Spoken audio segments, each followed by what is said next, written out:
신속통합기획을 도입하게 되면은 과거에는 5년이 걸렸던 것을 2년 안으로 단축을 시켜주겠다. 여기 보시게 되면 이제 짧아지는 요 기간이 이 과정입니다.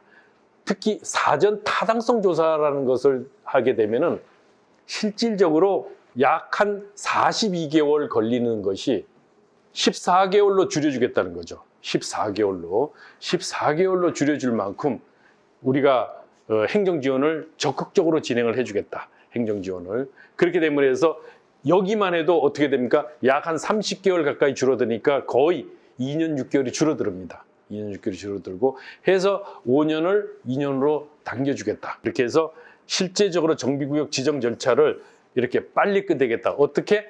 2년 안에 끝내주겠다. 이거죠. 실제로 조합 설립인가, 여기 구역 지정 이후에 조합 설립인가 받기까지는 보통 3에서 5년이 걸렸습니다. 일반적으로.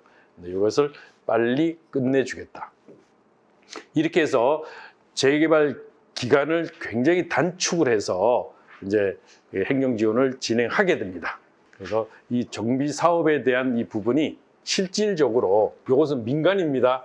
공공이 아니고 민간입니다.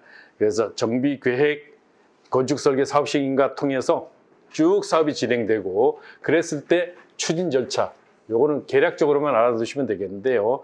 신속통합 기획에 대한 추진 절차가 되겠어요.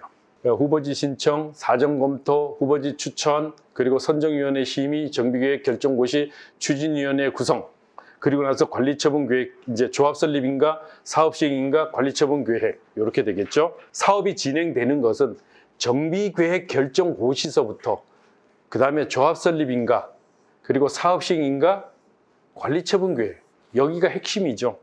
그래서 구역 지정을 받기까지 사전 검토를 통해서 여러 가지 이 서울시의 선정심의위원회를 거치게 되고 하는데 실제로 여기까지 오고 조합 설립인가가 나면은 이제 사업이 본격적으로 진행이 되고 진행이 되면은 이 부분은 상당히 빨리 진행됩니다. 상대적으로.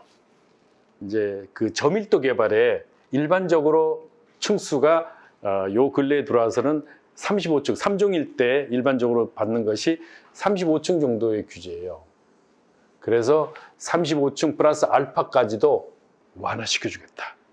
한강변 같은 경우는 어떻게 돼 있죠? 50층까지 완화되어 있습니다. 지금 50층, 정확히는 49층이에요. 그런데 50층까지 완화되어 있고 이것을 압구정 2구역은 70층까지 완화시키겠다고 그러죠. 70층으로 계획을 하고 있다 그러죠. 그 지역 특성에 맞는 이런 것들을 이제 도입을 해서 지금까지는 정량적 높이 기준에서 정성적 높이 기준으로 이제 하겠다는 것이죠. 그래서 지역층을 무조건 일률적으로 어떤 것들을 해서 하기보다는 지역 특성에 맞게끔 완화해 주겠다. 이런 겁니다. 이 정비 사업을 가로막는 계획적이고 틀에 박힌 일률적인 규제보다는 주변 여건을 고려한 이런 규제를 조금 더 합리화시키겠다. 이런 것이죠. 스카이라인 같은 경우는 새롭게 재정비를 해가지고 바로 층수에 대한 것도 획일적으로 규제를 하지 않고 그 지역에 맞는 그런 것으로 이제 적합하도록 해주겠다. 이제 그렇게 되면은요, 실제로 모양이 굉장히 좋을 겁니다. 저는 이제 좀 안타까운 게 헬리오시티 같은 경우 그 좋은 땅에 물론 그 위로 비행기가 이제 항공 노선이 있다 보니까 거기에 따른 이제 문제점이 있죠. 고도 제한이. 근데 너무 성냥갑 같아요. 그래서 참 이제 안타까운 생각을 가지고 있는데 이제 그런 부분들에 있어서 조금 더 우리가 이제 사고의 폭을 좀 이게 넓혀가지고 했으면 저런 모양으로 됐을까 하는 아쉬움은 없지 않아 있습니다. 현재 공공주도 재개발 사업은 이제 크게 세 가지죠. 이사라 그래서 이사 공급 대책이라 해서 22년 2월 4일 날 이제 한 건데 공공주도 재개발 사업은 크게 세 가지예요.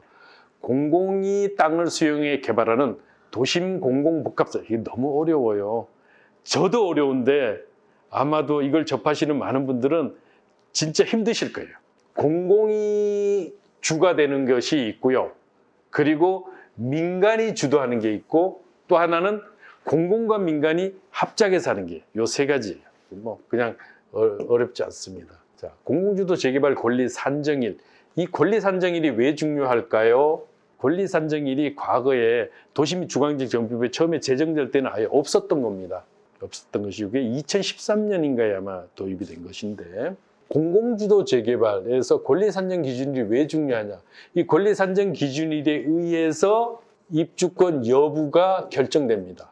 그래서 이 권리산정 기준이 중요한데 권리산정 기준일을 했던 이유는 신축 주택에 대한 지분적 얘기에 대한 규제를 강화하기 위해서 있는 거예요. 그래서 역으로 말씀을 드리면은 실무적이에요. 권리 산정 기준 안에 들어가게끔 하고 내 땅을 개발하면 되잖아요. 내가 거기 지역 안에 땅을 가지고 있어. 그러면 권리 산정 기준일에 적합하게끔 땅을 개발하면은 입주권 하나 나올 거 몇 개 나와요? 5개도 나오고 10개도 나오게 할 수 있죠.